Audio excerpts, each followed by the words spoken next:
بسم اللہ الرحمن الرحیم۔ السلام علیکم ورحمۃ اللہ وبرکاتہ۔ نفلی عبادات میں راہ اعتدال۔ حضرت عبداللہ بن عمرو بن عاص رضی اللہ تعالیٰ عنہما فرماتے ہیں کہ نبی اکرم صلی اللہ علیہ وسلم نے مجھ سے پوچھا، کیا یہ خبر درست ہے کہ تم رات بھر عبادت کرتے ہو اور پھر دن میں نفلی روزے رکھتے ہو؟ میں نے کہا کہ ہاں حضور، میں ایسا ہی کرتا ہوں۔ آپ صلی اللہ علیہ وسلم نے ارشاد فرمایا، لیکن اگر تم ایسا کرو گے تو تمہاری آنکھیں بیداری کی وجہ سے بیٹھ جائیں گی اور تمہارا جسم لاغر ہو جائے گا۔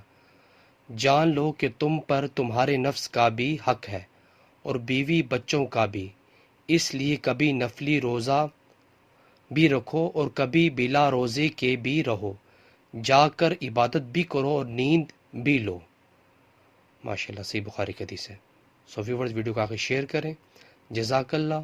السلام علیکم ورحمۃ اللہ وبرکاتہ۔